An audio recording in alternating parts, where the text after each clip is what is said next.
আসসালামু আলাইকুম সবাইকে। সকালবেলা উঠে খুবই দুর্বল লাগছিল আর মনটাও বেশি একটা ভালো লাগছিল না। মনে হচ্ছিল বাসাটা পুরো খালি খালি। আত্মীয় স্বজন থাকলে বাসাটা ভরা ভরা থাকে, তারপরে চলে গেলে মনটা খুব খারাপ লাগে আর বেশি আমার কথা মনে হয়। আর এদিকে আজকে আমাদের রান্না টান্না শুরু হয়ে গেছে, কারণ আজকে বাসায় গেস্ট আসবে, কয়েকজনই আসবে। তো ভাবলাম যে তাদের জন্য রান্নাটা করি। আর দুপুরের পর থেকে এই রান্নাটা শুরু করে দিয়েছিলাম। মূলত গেস্টরা আসবে রাতের বেলা, মানে রাত্রের ডিনার করবে, কিন্তু আমার রান্না করতে শুরু হয়েছিল একদম আসরের পরপরই। আমি পুরোপুরি রান্নার প্রিপারেশন নেই, তার আগে কাটাকাটি যত কিছু করে ফেলেছি। আর আজকে যে রান্নাটা করছি সেটা আপনাদের সাথে স্ক্রিনে শেয়ার করছি। এটা হচ্ছে মিক্স সবজি ছিল, যদিও বা চাইনিজ সবজির মতো কিছুটা লাগছে, পরবর্তীতে সেটাতে মাংসের ঝোল মিলিয়ে অন্যরকম একটা টেস্ট হবে, যেটা দেশি সবজির কাছাকাছি মনে হবে।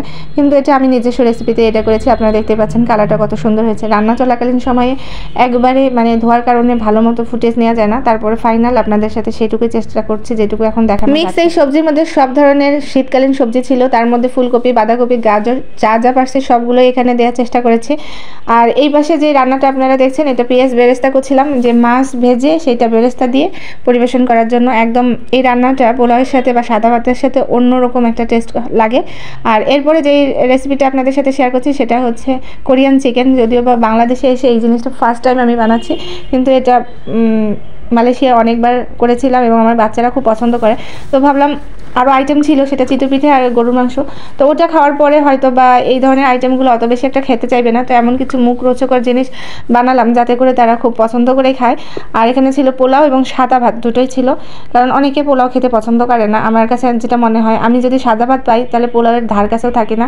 আর এখানে যে রান্নাটা দেখছেন সেটা হচ্ছে বিফ, আর ওই পাশে হচ্ছে মাছ রান্না করা। মাছটা ওইটা হচ্ছে একটু টমেটো দিয়ে ঝোল ঝোল করেছিলাম ধনে পাতা দিয়ে, যাতে করে সাদা ভাত যদি কেউ খায় তার জন্য ওইটা স্পেশাল মনে হবে, পোলাওয়ের সাথেও খারাপ লাগবে না। আর এইদিকে গোশটা আমি খুব বেশি করে সেদ্ধ করেছি যাতে করে চিতই পিঠার সাথে খেতে খুবই মজা লাগে। আর এখানে গরুর গোশটা দুইভাবে খাবে, একটা হচ্ছে পোলাওয়ের সাথে পাশাপাশি চিতই পিঠার সাথে। তো এই জন্য গরুর গোশের আইটেমটা একটু বেশি রাখার, পরিমাণে বেশি রাখার চেষ্টা করেছি। আর আমার হাজব্যান্ডের ফ্রেন্ডরা সবাই মিলে 7 জন, আর বাসায় মানুষ আছে, সবারই অনেক প্রয়োজন হবে গরুর গোশ, এই জন্য বেশি করেই রান্না করেছি, যেটা আপনারা দেখতে পাচ্ছেন স্ক্রিনে। আর এটা হচ্ছে ছাদে সব কিছু গুছানো হয়ে গেছে। আর বাবুচিরা রান্না করার পরে যে কিছু পোলাও থাকে না তলে লেগে, সেগুলো পড়ে আছে। আর এগুলো পাখি খাওয়ার জন্য একদম চলে আসছে। আর ছাদের মধ্যে তারা পটি করতেছিল, আর ছাদটা আরও নোংরা করে ফেলছে। যাই হোক, তারপরেও ভাবলাম যে আমরা তো খেয়েছি, আর এইদিকে পাখিগুলো তো খাবে, তাদেরও তো এই জন্য খাবারগুলো থাকাতে ভালোই হয়েছে, পাখিগুলো এসে খাচ্ছে। বাসার বারান্দা থেকে আমি দেখছিলাম শুধু কিচিরমিচির শব্দ, আর বারান্দার সাথে একটা বড় গাছ আছে, সেই গাছ থেকে পাখিগুলো যেন শুধু ছাদে আসছিল। তো দেখে মনে হচ্ছিল কিচিরমিচির শব্দ নিশ্চয়ই আমাদের ছাদে, তো এসে তাই দেখলাম।